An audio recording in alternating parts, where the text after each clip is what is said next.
ஊஞ்சலாடும் பலஸ்தீனிய போராளிகளும் கயிற்றில் தொங்கும் இஸ்ரேலிய ஆக்கிரமிப்பு சிப்பாய்களும். தெற்கு காசாவின் கான் யூனிஸ் பிரதேசத்தில் திடீரென என்ன நடக்கின்றது? பலியாடுகளை தயார்படுத்தி விட்டார்களா? மூன்றாம் கட்டத்திற்கு தயாரான ஈரானும் இஸ்ரேலிய ஆக்கிரமிப்புக்கு வழங்கிய எச்சரிக்கை செய்தியும். நெட்டன்யாகவும் மோதிக்கொள்ளும் ஷின் பெட் உளவு பிரிவினுடைய தலைவரும். 4 திசைகளில் 4 கப்பல்களை பதம் பார்த்த யமன் ஹவுதி இராணுவத்தினர். நெட்சரின் பிரதேசத்திலே பலஸ்தீனிய போராளிகள் மேற்கொண்ட அதிர்ச்சி தாக்குதலும், குறித்த பிரதேசத்திலே அலைந்து திரியும் இஸ்ரேலிய ஆக்கிரமிப்பு சிப்பாய்களின் ஆன்மாக்களும்.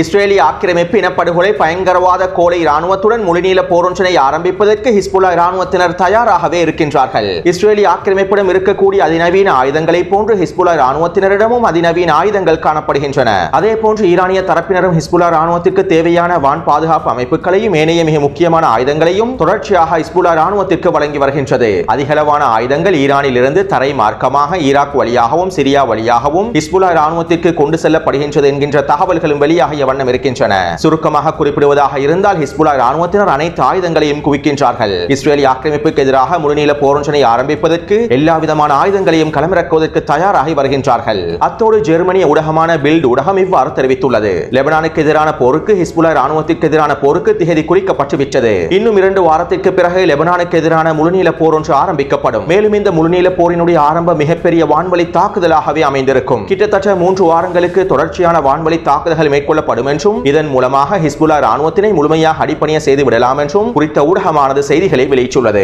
காசாவை போன்று லெபனான் முழுவதும் வான்வழி தாக்குதல்களை மேற்கொண்டு பேரழிவை ஏற்படுத்துவதற்கு இஸ்ரேலிய ஆக்கிரமிப்பு இராணுவம் தயாராகவே இருக்கின்றது என்றும் இஸ்ரேலிய ஆக்கிரமிப்பு ஊடகங்களும் செய்திகளை வெளியிட்டுள்ளன.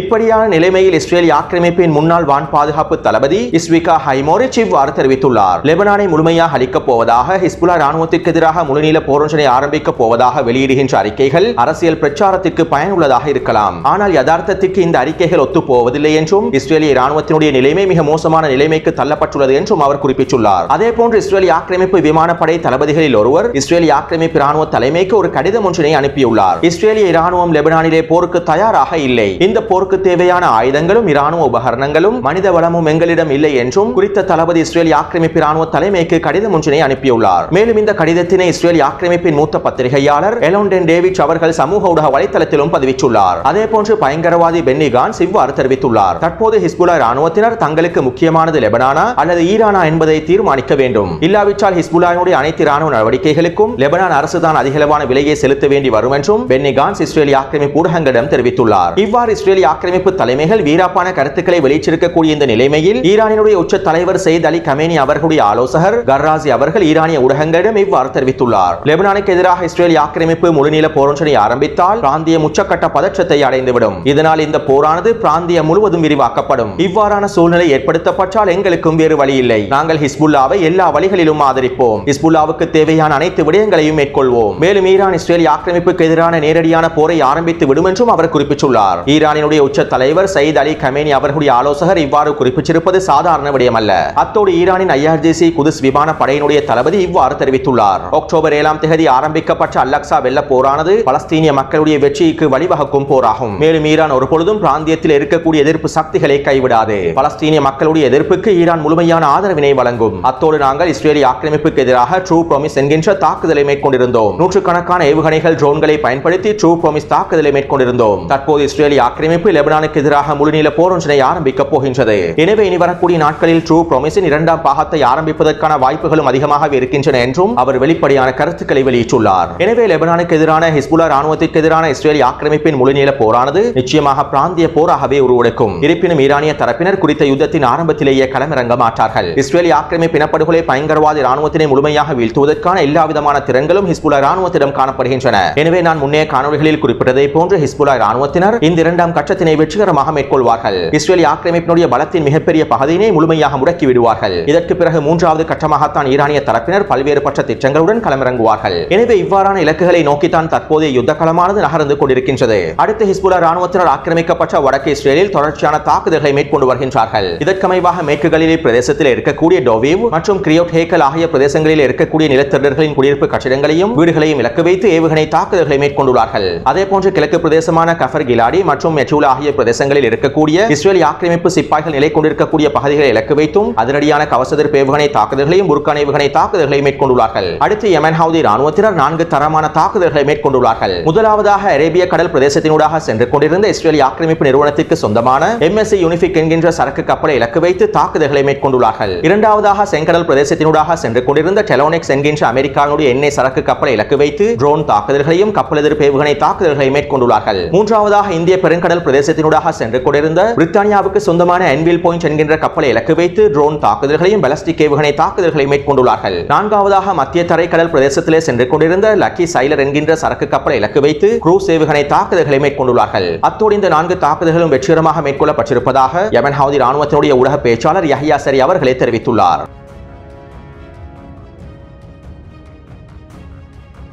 கடந்த 9 மாதத்திற்குள்ளே இஸ்ரேலிய ஆக்கிரமிப்பு இனப்படுகொலை பயங்கரவாத இராணுவம் காசாவிலே இருக்கக்கூடிய 3000க்கும் அதிகமான பலஸ்தீனிய மக்களை கடத்திச் சென்றுள்ளது. இவர்கள் இவ்வாறு கடத்திச் செல்லப்பட்டு இஸ்ரேலிய ஆக்கிரமிப்பின் பீர்ஷேபா பிரதேசத்தில் இருக்கக்கூடிய தேமான் வதை முகாமிலே அடைத்து வைக்கப்பட்டுள்ளார்கள். மேலும் இங்கு இவர்களுக்கு சித்திரவதை செய்யப்பட்டு அவர்களுடைய உடல் பாகங்களும் திருடப்பட்டுள்ளன.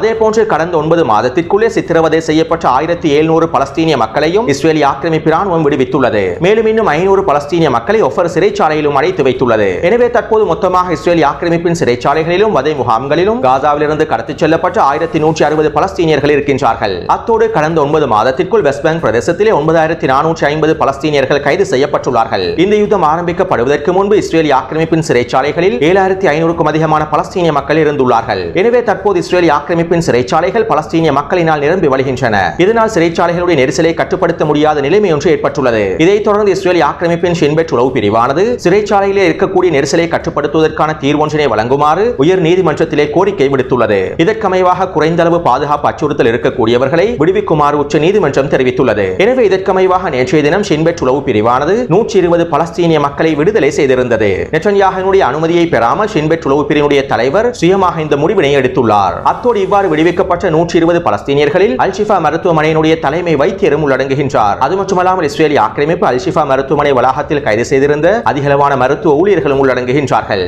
அத்தோடு அல்-ஷிஃபா மருத்துவமனையினுடைய தலைமை வைத்தியர் ஹமாஸினுடைய மூத்த உறுப்பினர் என்றும் அல்-ஷிஃபா மருத்துவமனையை ஹமாஸ் தரப்பினருக்கு இராணுவ நடவடிக்கைகளுக்காக இவர் பயன்படுத்துவதற்கு அனுமதி அளித்துள்ளார் என்றும் பல்வேறுபட்ட குற்றச்சாட்டுகளை முன்வைத்து அவரையும் குறித்த மருத்துவமனையில் இருக்கக்கூடிய ஏனைய மருத்துவர்களையும் இஸ்ரேலிய ஆக்கிரமிப்பு இனப்படுகொலை இராணுவம் கைது செய்திருந்தது. அது மட்டுமல்லாமல் இஸ்ரேலிய ஆக்கிரமிப்பு இனப்படுகொலை இராணுவம் அல்-ஷிஃபா மருத்துவமனை முழுமையாக அழித்து அதிலே மிகப்பெரிய இனப்படுகொலை தாக்குதல்களை மேற்கொண்டிருந்தது. ஆயிரக்கணக்கான பலஸ்தீனிய குழந்தைகளும் பெண்களும் அல்-ஷிஃபா மருத்துவமனை வளாகத்தில் இனப்படுகொலை செய்யப்பட்டார்கள். தற்போது எந்த விதமான குற்றச்சாட்டுகளும் நிரூபிக்கப்படாததனால் அல்-ஷிஃபா மருத்துவமனையினுடைய தலைமை வைத்தியர் விடுதலை செய்யப்பட்டுள்ளார். எனவே இஸ்ரேலிய ஆக்கிரமிப்பு ஆரம்பத்தில் அல்-ஷிஃபா மருத்துவமனை தொடர்பாக கூறிய விடயங்கள் அனைத்தும் போலியான விடயங்கள் என்பது தற்போது உறுதி செய்யப்பட்டுள்ளது. இந்த விடயத்தினை யூரோமெட் மனித உரிமை அமைப்பும் உறுதிப்படுத்தியுள்ளது. எனவே இவ்வாறு அல்-ஷிஃபா மருத்துவமனையினுடைய தலைமை வைத்தியர் கைது செய்யப்பட்டதை தொடர்ந்து இஸ்ரேலிய ஆக்கிரமிப்பின் அரசியல் களத்தில் உச்சக்கட்ட பதற்ற நிலைமை ஏற்பட்டுள்ளது. நெட்டன்யாஹுவின் அனுமதியை பெறாமலே ஷின்பெட் உளவு பிரிவினுடைய தலைவர் இந்த முடிவை எடுத்திருப்பதனால் உடனடியாக ஷின்பெட் உளவு பிரிவினுடைய தலைவர் பதவி நீக்கம் செய்யப்பட வேண்டும் என்றும் அவர் உடனடியாக துரத்தி அடிக்கப்பட வேண்டும் என்றும் நெட்டன்யாஹுவின் பயங்கரவாத அமைச்சர்கள் கோரிக்கை விடுத்துள்ளார்கள். அதே நேரம் இஸ்ரேலிய ஆக்கிரமிப்பின் இனப்படுகொலை பாதுகாப்பு அமைச்சர் ஷின்பெட் உளவு பிரிவு தலைவருக்கு தன்னுடைய ஆதரவினை வெளிப்படுத்தியுள்ளார். எனவே தற்போது இஸ்ரேலிய ஆக்கிரமிப்பின் அரசியல் தலைமைகளுக்கும் இராணுவ தலைமைகளுக்கும் இடையில் உச்சக்கட்ட முருகல் நிலை ஏற்படுத்தப்பட்டுள்ளது. இதைத் தொடர்ந்து இன்றைய தினம் நெட்டன்யாஹு இவ்வாறு தெரிவித்துள்ளார். அல்-ஷிஃபா மருத்துவமனையினுடைய தலைமை வைத்தியரை விடுதலை செய்திருப்பது ஒரு மிகப்பெரிய தவறான செயலாகும். நாம் இவை தொடர்பாக தனியான விசாரணை குழு ஒன்றையும் அமைக்கப் போகின்றோம். மேலும் இதற்கான அடுத்த கட்ட நடவடிக்கைகளும் எடுக்கப்படும் என்றும் நெட்டன்யாஹு தெரிவித்துள்ளார்.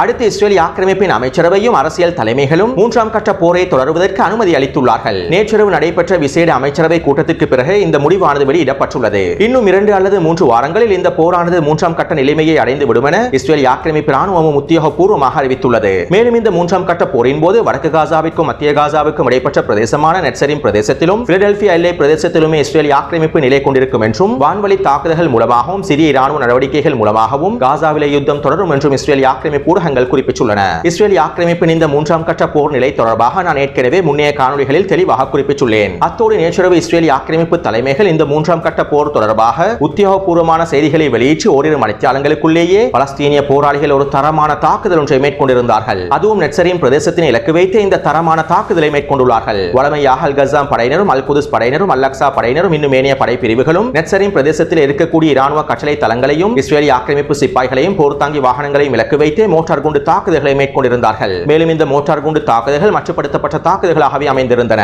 குறித்த வரைபடத்திலே இலக்கங்களினால் குறிப்பிடப்பட்டிருக்கக்கூடிய பிரதேசங்களில் தான் இஸ்ரேலிய ஆக்கிரமிப்பின் மிக முக்கியமான இராணுவ கட்டளை தளங்கள் காணப்படுகின்றன. ஒவ்வொரு நாளும் பலஸ்தீனிய போராளிகள் குறித்த பிரதேசங்களை இலக்கு வைத்து மோட்டார் குண்டு தாக்குதல்களை மேற்கொண்டிருந்தார்கள். ஆனால் நேற்றிரவு இஸ்ரேலிய ஆக்கிரமிப்பு மூன்றாம் கட்ட போர் தொடர்பாக உத்தியோகபூர்வமான அறிவிப்பை வெளியிட்டதும் பலஸ்தீனிய போராளிகள் நெட்சரின் பிரதேசத்தில் இருக்கக்கூடிய இராணுவ கட்டளை தளங்களையும் மத்திய கட்டளை தளத்தையும் இலக்கு வைத்து 250க்கும் அதிகமான மோட்டார் குண்டு தாக்குதல்களை மேற்கொண்டுள்ளார்கள். அதுவும் நெட்சரின் பிரதேசத்தினை சுற்றி வளைத்து ஒரே நேரத்திலேயே இந்த தாக்குதல்கள் மேற்கொள்ளப்பட்டுள்ளன. குறைந்தது குறித்த பிரதேசங்களில் 30க்கும் அதிகமான இஸ்ரேலிய ஆக்கிரமிப்பு சிப்பாய்களும் அதிகாரிகளும் அளிக்கப்பட்டிருக்கலாம் என எதிர்பார்க்கப்படுகின்றது. ஆனால் 10 இஸ்ரேலிய ஆக்கிரமிப்பு சிப்பாய்கள் படுகாயமடைந்திருப்பதாகவும் 3 பேருடைய நிலைமை கவலைக்கிடமாக இருப்பதாகவும் 2 பேர் தான் படுகொலை செய்யப்பட்டிருப்பதாகவும் இஸ்ரேலிய ஆக்கிரமிப்பு ராணுவம் அறிவித்துள்ளது. ஆனால் இந்த தாக்குதலுக்கு பிறகு 10க்கும் அதிகமான ஹெலிகாப்டர்கள் மூலமாக இஸ்ரேலிய ஆக்கிரமிப்பு சிப்பாய்கள் வைத்தியசாலைகளுக்கு கொண்டு செல்லப்பட்டுள்ளார்கள் என இஸ்ரேலிய ஆக்கிரமிப்பு ஊடகங்கள் செய்திகளை வெளியிட்டுள்ளன. எனவே பெரும்பாலும் 30க்கும் அதிகமான இஸ்ரேலிய ஆக்கிரமிப்பு சிப்பாய்கள் குறித்த தாக்குதலில் அளிக்கப்பட்டிருக்கலாம். அத்தோடு குறித்த தாக்குதலின் மூலமாக பலஸ்தீனிய போராளிகள் ஒரு செய்தி ஒன்றையும் இஸ்ரேலிய ஆக்கிரமிப்புக்கு வழங்கியுள்ளார்கள். இவ்வளவு காலமாக பலஸ்தீனிய போராளிகள் நெட்சரின் பிரதேசத்திலிருந்து இஸ்ரேலிய ஆக்கிரமிப்பு முழுமையாக வெளியேற வேண்டும் என்று ஒப்பந்தங்களிலேயே நிபந்தனைகளை முன்வைத்திருந்தார்கள். ஆனால் இஸ்ரேலிய ஆக்கிரமிப்பு மூன்றாம் கட்ட போர் நிலைக்கு செல்வது ஒப்பந்தங்கள் அனைத்தையும் முடிவுக்கு கொண்டு வரக்கூடிய செயலாகும். எனவே இதனால் தான் இவ்வளவு காலமாக மேற்கொள்ளாத மிகப்பெரிய தாக்குதலை தற்போது பலஸ்தீனிய போராளிகள் நெட்சரின் பிரதேசத்திலும் ஆரம்பித்துள்ளார்கள். எனவே இனி வரக்கூடிய நாட்களில் நெட்சரின் பிரதேசத்திலே யாருமே நினைத்து கூட பார்க்க முடியாத தாக்குதல்களை பலஸ்தீனிய போராளிகள் மேற்கொள்வார்கள் என்றும் எதிர்பார்க்கப்படுகின்றது.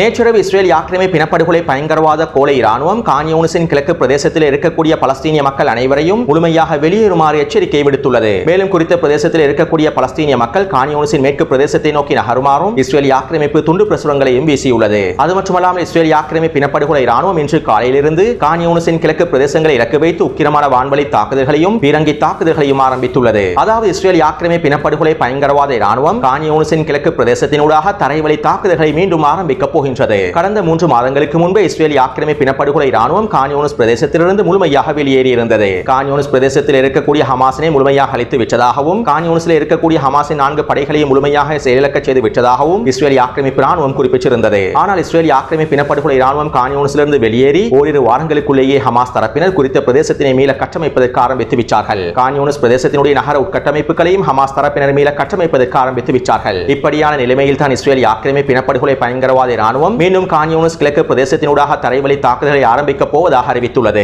குறித்த வரைபடத்தில் நீல நிற புள்ளிக்கோட்டினால் காண்பிக்கப்பட்டிருக்கக்கூடிய பிரதேசம் ஏற்கனவே இஸ்ரேலிய ஆக்கிரமிப்பு ஊடுருவி இருந்த பிரதேசமாகும். கான் யூனிஸின் குறித்த பிரதேசத்தில் தான் இஸ்ரேலிய ஆக்கிரமிப்பு ஊடுருவி பிறகு முழுமையாக வெளியேறி இருந்தது. மேலும் இலக்கம் 3 குறிப்பிடப்பட்டிருக்கக்கூடிய அபசன் பிரதேசத்தினூடாகவும் இலக்கம் 4 குறிப்பிடப்பட்டிருக்கக்கூடிய கூசா பிரதேசத்தினூடாகவும் இலக்கம் 5 குறிப்பிடப்பட்டிருக்கக்கூடிய அல் ஃபுகாரி பிரதேசத்தினூடாகவும் இஸ்ரேலிய ஆக்கிரமிப்பு இன்னும் ஊடுருவலை ஆரம்பித்திருக்கவில்லை. இந்த யுத்தம் ஆரம்பிக்கப்பட்டதிலிருந்து குறித்த பிரதேசத்தில் இஸ்ரேலிய ஆக்கிரமிப்பு ஊடுருவி இருக்கவில்லை. எனவே தற்போது இஸ்ரேலிய ஆக்கிரமிப்பு ராணுவம் இலக்கம் 1 மற்றும் 2 குறிப்பிடப்பட்டிருக்கக்கூடிய சுருஜி மற்றும் அபசன் சாகிரா பிரதேசத்தின் ஊடாகவும் இலக்கம் 3, 4, 5 குறிப்பிடப்பட்டிருக்கக்கூடிய பிரதேசத்தின் ஊடாகவும் தரைவழி தாக்குதல்களை ஆரம்பிக்க போகின்றது. இந்த தரைவழி தாக்குதலின் மூலமாக ஒரு படைப்பிரிவினர் கான் யூனிஸ் மத்திய பிரதேசத்தை நோக்கியும் இன்னும் ஒரு படைப்பிரிவினர் ரஃபாவின் வடக்கு பிரதேசத்தை நோக்கியும் நகர்த்தப்படுவார்கள் என்றும் இஸ்ரேலிய ஆக்கிரமிப்பு ராணுவம் குறிப்பிட்டுள்ளது. அதே போன்று கான் யூனிஸ் கிழக்கு பிரதேசத்தில் இருக்கக்கூடிய பலஸ்தீனிய போராளிகளும் தயாராகவே இருக்கின்றார்கள். இஸ்ரேலிய ஆக்கிரமிப்பு சிப்பாய்களையும் போர்த்தாங்கி வாகனங்களையும் கொத்து கொத்தாக வேட்டையாடுவதற்கு தயாராகவே இருக்கின்றார்கள். கடந்த 3 மாதமாக கான் யூனிஸ் கிழக்கு பிரதேசம் முழுவதும் பல பொறிகளை தயாரித்து புதிய யுத்த தந்திரங்களை ஏற்படுத்தி தயாராகவே இருக்கின்றார்கள். எனவே இஸ்ரேலிய ஆக்கிரமிப்பு இனப்படுகொலை ராணுவம் சுஜையா கிழக்கு பிரதேசத்தில் செத்து மடிந்தது போதாது என்று தற்போது கான் யூனிஸ் கிழக்கு பிரதேசத்திலும் கொத்து கொத்தாக செத்து மடிவதற்கு தயாராகி வருகின்றது. பெரும்பாலும் இன்று நள்ளிரவு அல்லது நாளைய தினத்தில் குறித்த பிரதேசத்தினூடாக தரைவழி தாக்குதல்களும் மோதல்களும் ஆரம்பிக்கப்படும் என்றும் எதிர்பார்க்கப்படுகின்றது.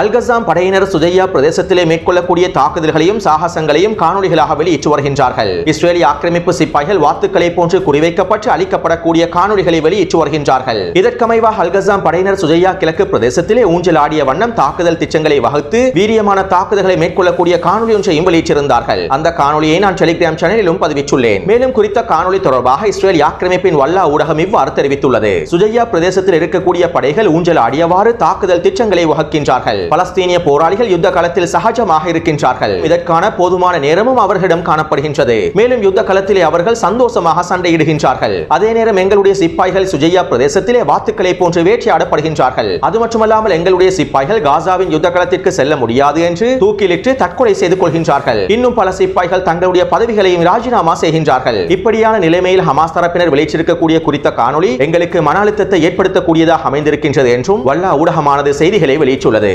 உண்மையிலேயே பலஸ்தீனிய போராளிகள் வெளியிடக்கூடிய காணொலிகளை பார்வையிடும் போது வியப்பாகவே இருக்கின்றது. எந்த விதமான அச்சமும் இல்லாமல் யுத்த களத்தில் சகஜமாக இருந்து தாக்குதல்களை மேற்கொள்கின்றார்கள். மேலும் இவ்வாறான காணொலிகள் இஸ்ரேல் ஆக்கிரமிப்பினை மன அழுத்தத்திற்குள் தள்ளிவிட்டுள்ளது என்பதும் குறிப்பிடத்தக்க விடயமாகும். அத்தோடு சுஜையா பிரதேசத்திலே பலஸ்தீனிய போராளிகள் தரமான தாக்குதல்களை மேற்கொண்டு வருகின்றார்கள். இதற்கமைவாக அல்கசாம் படையினர் சுஜையா கிழக்கு பிரதேசத்தில் ஷவாஸ் வெடிகுண்டை களமிறக்கி ஒரு மெர்காவா போர்த்தாங்கி வாகனத்தையும் யாசின் ஏவுகணை மூலமாக ஒரு மெர்காவா போர்த்தாங்கி வாகனத்தையும் அளித்துள்ளார்கள். மேலும் குறித்த பிரதேசத்திலே எந்திர துப்பாக்கி சூடு தாக்குதல்களையும் மோட்டார் குண்டு தாக்குதல்களையும் மேற்கொண்டுள்ளார்கள். அதே போன்று அல் குதுஸ் படையினர் சுஜையாவின் மத்திய பிரதேசத்தில் ஜில்செல் வெடிகுண்டை களமிறக்கி ஒரு மெர்காவா போர்த்தாங்கி வாகனத்தை வெடிக்க செய்துள்ளார்கள். மேலும் சுஜையாவின் கிழக்கு பிரதேசத்திலே வைக்கப்பட்டிருந்த ஜில்செல் வெடிகுண்டு பொறியிலே ஒரு விசேட சிப்பாய் படைக்குழு ஒன்றும் வசமாக சிக்கி மொத்தமாக வெடித்து சிதறியுள்ளார்கள். இதைத் தொடர்ந்து அல் குதுஸ் படையினர் குறித்த பிரதேசத்திலே கட்டிடம் ஒன்றிலிருந்து இஸ்ரேல் ஆக்கிரமிப்பு சிப்பாய்களை இலக்கு வைத்து டிபிஜி ஏவுகணை தாக்குதல்களையும் மேற்கொண்டுள்ளார்கள். இதைத் தொடர்ந்து இன்று மாலை சுஜையா கிழக்கு பிரதேசத்திலே அல் சலீம் பள்ளிவாயிலுக்கு அருகாமையில் தாக்கிப் வெடிகுண்டை களமிறக்கி ஒரு மெர்காவா போர்த்தாங்கி வாகனத்தை மொத்தமாக வெடிக்க செய்துள்ளார்கள். இந்த சந்தர்ப்பத்திலே குறித்த போர்த்தாங்கி வாகனம் முழுமையாக எரிந்து அதற்குள்ளே இருந்த இஸ்ரேல் ஆக்கிரமிப்பு சிப்பாய்களும் தீக்கிரையாக்கப்பட்டுள்ளார்கள். அடுத்து அல்-அக்ஸா படையினரும் முஜாஹிதீன் படையினரும் ஒன்றிணைந்து சுஜையாவின் பல பிரதேசங்களில் கூட்டு தாக்குதல்களை மேற்கொண்டுள்ளார்கள். இந்த கூட்டு தாக்குதலின் போது 3 மெர்காவா போர்த்தாங்கி வாகனங்களை மொத்தமாக அளித்துள்ளார்கள். அடுத்து ரஃபா பிரதேசத்திலும் பலஸ்தீனிய போராளிகள் தொடர்ச்சியான தாக்குதல்களை மேற்கொண்டு வருகின்றார்கள். இதற்கமைவாக அல்கசாம் படையினர் தாலல் சுல்தானின் மேற்கு பிரதேசத்திலே யாசின் ஏவுகணை மூலமாக 2 மெர்காவா போர்த்தாங்கி வாகனங்களை அளித்துள்ளார்கள். இதைத் தொடர்ந்து ரஃபா நகருக்கு அருகாமையில் ஒரு மெர்காவா போர்த்தாங்கி வாகனத்தையும் புல்டோசர் வண்டியையும் அளித்துள்ளார்கள். அடுத்து அபு அலி முஸ்தபா படையினர் தாலல் சுல்தானின் தெற்கு பிரதேசத்திலும் மேற்கு பிரதேசத்திலும் பொறி வைத்து தாக்குதல்களை மேற்கொண்டுள்ளார்கள். இதன்போது குறித்த பிரதேசங்களில் இருக்கக்கூடிய கட்டிடங்களில் கன்னிவெடி பொறிகளை வைத்துள்ளார்கள். மேலும் இந்த பொறியிலே இஸ்ரேல் ஆக்கிரமிப்பு சிப்பாய்கள் சிக்கி மொத்தமாக அளிக்கப்பட்டுள்ளார்கள். அதே போன்று அபு அலி முஸ்தபா படையினர் தாலல் சுல்தான் தெற்கு பிரதேசத்தில் தொடர்ச்சியான இயந்திர துப்பாக்கிச் சூடு தாக்குதல்களை மேற்கொண்டுள்ளார்கள்.